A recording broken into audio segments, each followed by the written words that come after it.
Listen to a part of a conversation between a student and a college administrator. Hi, how can I help you? Oh, hi. I'm looking for the chemistry professor, Professor Dean. Is he around? Is this the floor where he works? Yeah, this is the floor. He works down the hall, but, no, he's not in his office right now. Oh, do you know when he'll be available? Actually, he just left this morning for a vacation. If I remember right, he won't be back until, let's see. He won't be back until Sunday. Until then, he will be out of the state. Can what you need wait until then? Oh no, I'm off on a trip all next week, and after that it might be too late. I'd really prefer to talk to him now rather than later. Do you know if he's still accepting interviews to be his teacher's assistant this semester? You want to work for him? Yes, if he's still looking for one, I'd like to interview for the position. You know, Professor Dean is a pretty well-liked professor. I'm sure he's taken a lot of interviews already. Yeah, the department head told me that might be the case. That's why I came as soon as I had time. I even pulled an all-nighter last night to prepare for the interview. I'm hoping he'll let me be his TA even though, well, there really are a lot of talented students at this school and I'm just a freshman. And you know, I'm going abroad next semester and I heard Dean might be retiring soon, so this could be my only chance. Oh, wow, really? Most students wait at least a year to go abroad. Yeah, well, there's this great art scholarship that lets people go to Germany, and somehow I got it, and I felt like that was an opportunity I couldn't pass up. You didn't plan ahead for being Professor Dean's TA? Well, actually, I've admired his work for a while, since before I came to this college, but I only heard that he took undergraduate TAs, like, 3 days ago. And I would have come in sooner, but, you know, homework and classes and... Well, maybe you could send an email to the professor asking for an interview the day he gets back and see if he says yes. I mean, that would be a good idea, but Professor Dean is supposedly famous for not checking his emails very often. I mean, I could just wait outside his office on Sunday. At least there would be no way to miss him. Now, I'm sure that'd be very uncomfortable for you, and you probably wouldn't make the best impression on him. I have an idea.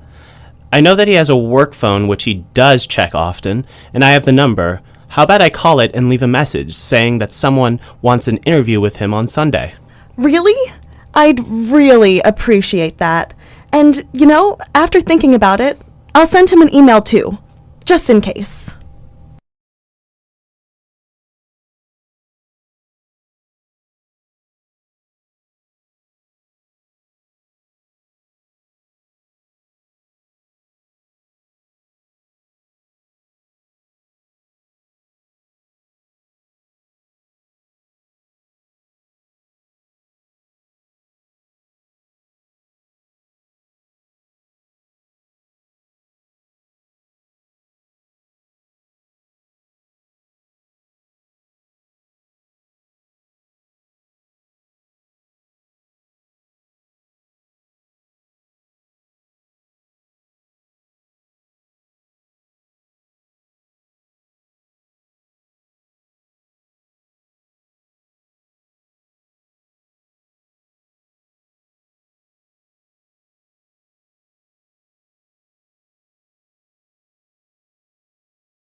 I could just wait outside his office on Sunday. At least there would be no way to miss him. Now, I'm sure that'd be very uncomfortable for you, and you probably wouldn't make the best impression on him.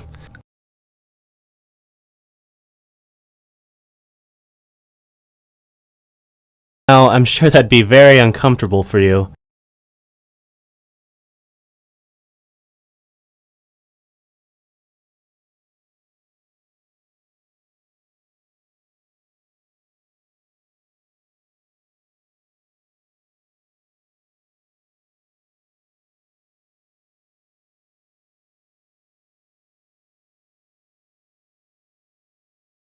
Listen to part of a lecture in a marine biology class. I hope you all have been keeping up on the recent journal articles about the Mariana Trench. We've been sending a lot of probes down there recently, some that are mapping out terrain from above, and others that are actually landing on the ocean floor. And they've been giving us lots of data that have given our scientists new insight into things we really wish we'd known earlier. Is there anything you found particularly interesting in all the articles? A lot of them have been mentioning man-made pollution down there, which is really odd to me. I think of the Mariana Trench as being completely untouched. A lot of people think the same way. You know, before the modern era, we didn't even know that the Mariana Trench existed, so obviously people didn't think about how they were affecting it. You know, for the Mariana Trench and other dark and mysterious places under the ocean, a lot of public perception back then was based on old sailors' tales. It was thought of being a vast wasteland with big, dangerous... Oh right, they thought there were sea monsters, huh? My parents told me those tales when I was younger. I mean, I can't believe it. Why would anyone... Well, things always look silly when you're looking from the future, but those ideas were really all we had back then. Anyway, we started thinking about our impact on the Mariana Trench back in the 1960s, when we were first able to send probes that could hover above the trench. The data showed a pristine area where the only things around were a couple of organisms, though nothing that could be considered a sea monster. So yeah, this view of the Mariana Trench after this first probe was that untouched wilderness that Janice mentioned. But we continued to visit the Mariana Trench in the 1970s, and with the technology we developed, we were able to actually land on the seafloor, so we could take more detailed pictures of what was going on, and we discovered a few unfortunate facts. The trench contains a lot more man-made toxins than we thought. Poison gases, mostly. There were also signs of industrial waste, some of which looked like it had been down there for decades. So we concluded that humans were having a much bigger impact down there than we thought. Now, whose fault do you think it was? Ship trade. Leaving pollutants and debris in the water. That was one factor, and another was just everyday humans, people like you or me. Today, the oceans are full of garbage that have built up from centuries of litter. Notoriously, there's a huge garbage patch in the Pacific Ocean that measures twice the size of the United States. But before human interference, we can imagine a place that only had a few organisms, a little bit of volcanic gas, and nothing else that could affect the ecosystem. So maybe the Mariana Trench once wasn't just another victim of human negligence. Maybe at one point, it was an almost perfectly empty world, separate from everywhere else. Now, let's talk about the present day, when some of the most technologically advanced probes have been diving into the trench. And because of an increase of government support for pollution research, we've got not only sophisticated probes, but a lot of them as well. We've been getting all sorts of interesting data, and thankfully, the data is telling us a lot of good can be done for the trench. Janice, you mentioned that some of the journal articles mentioned pollution. Did any of them mention solutions? Well, they were talking about how some industry was creating a sort of bacteria that could eat and digest the pollution, like oil. They said since we currently have bacteria like that, all we need to do is adapt them to be able to survive being deep underwater for a lot of time. But I didn't really understand all of that. That's understandable. There's a lot of work, a lot of companies trying to get into pollution reduction. A lot of their solutions are kind of doubtful, but there are also some solutions that are being developed that are absolutely ingenious. If only we could send humans down there in a submarine, we could gather even better data. But that's impossible currently.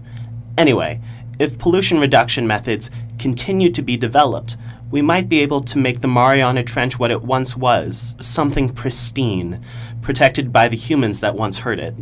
Maybe the Mariana Trench could be healthy once again.